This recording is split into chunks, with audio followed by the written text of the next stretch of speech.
Hello, good afternoon, everyone. Good afternoon. We're here live. Very excited to be here. Today, we're going to be discussing VAWA. Okay, we're going to be discussing some of the benefits of VAWA, the abuse type of green card. And then, secondly, we'll be looking at which people are eligible. And then, thirdly, we'll be looking at the power and control wheel. So we have quite a bit to talk about today. So please join us. Guys, don't forget to like and follow my page. I see that some of you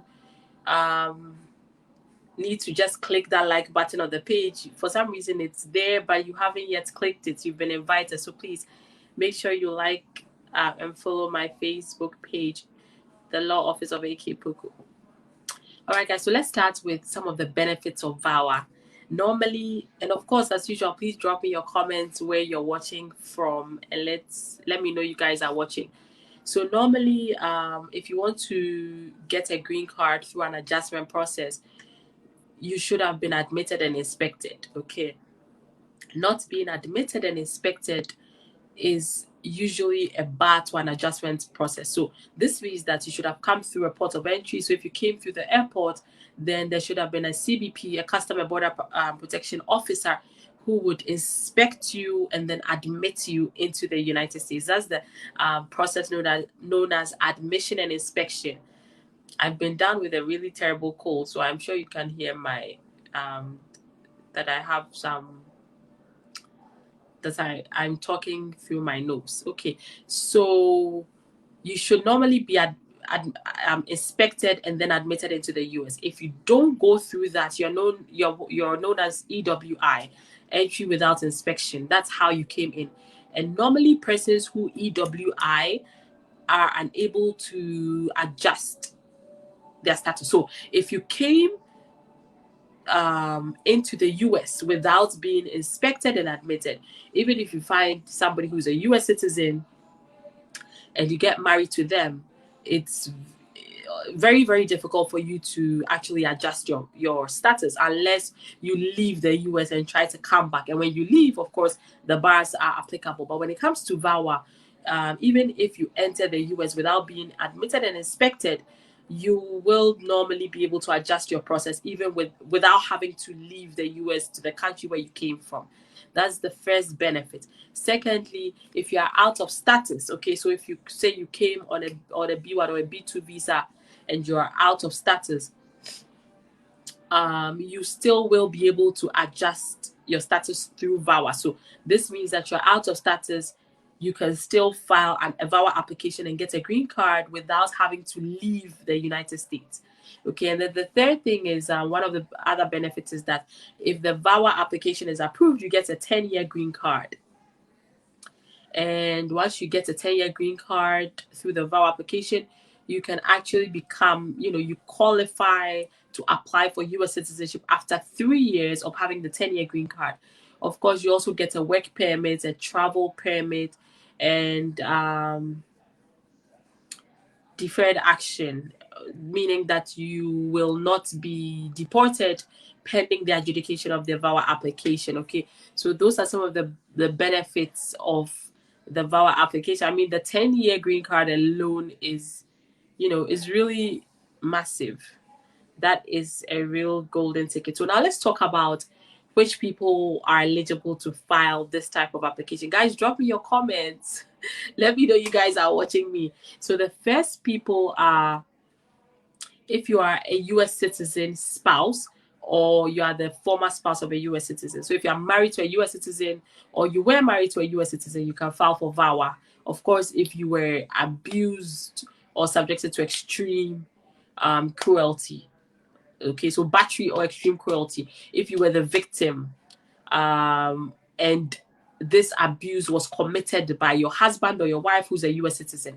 The second type of people are US citizen parents. So if you are a child and you have a US citizen parent who actually battered you or subjected you to extreme cruelty, then you can file for VAWA. Also, if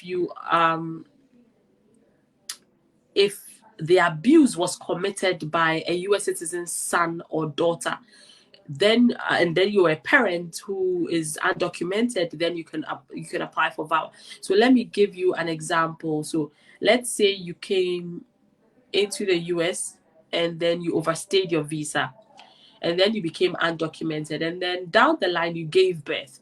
Remember that once you give birth in the United States, your child automatically becomes a US citizen. So your child becomes a US citizen.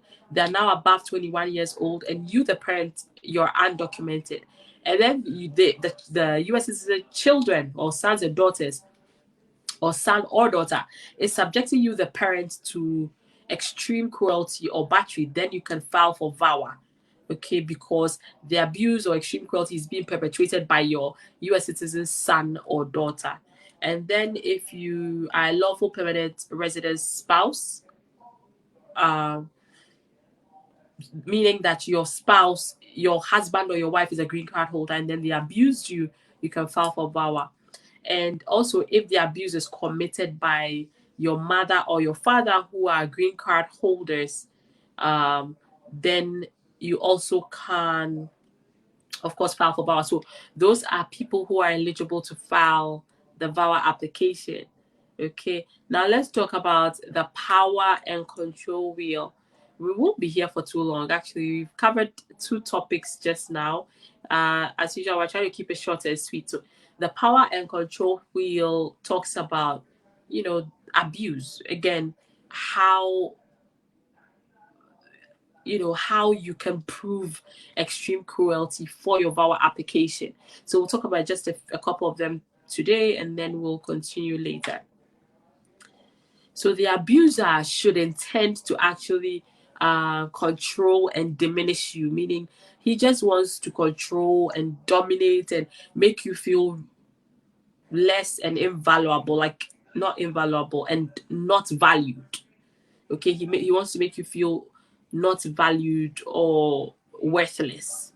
Okay, so that's the first thing. So when we talk about verbal abuse, as I always say, the abuse does not have to come in one form. There are various forms of abuse. So let's talk about isolation.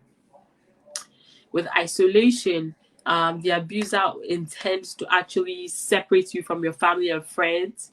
When you just to keep you away from people who you love and who bring you comfort and all of that. And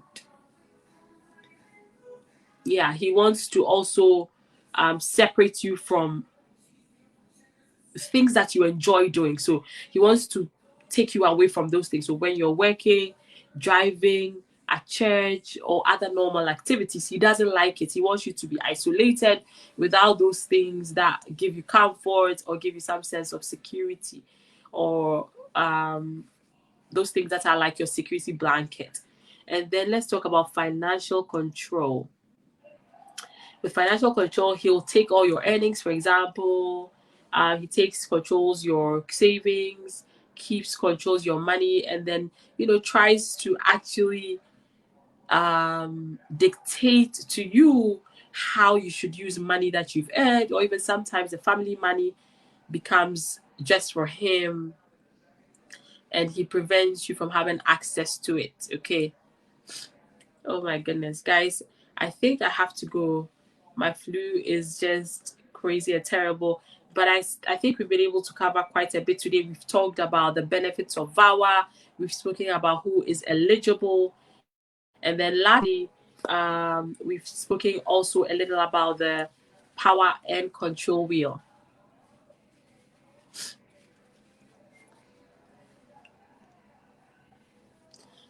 All right, we have Nana Kudia says, in case the abuse is not documented or reported because of status.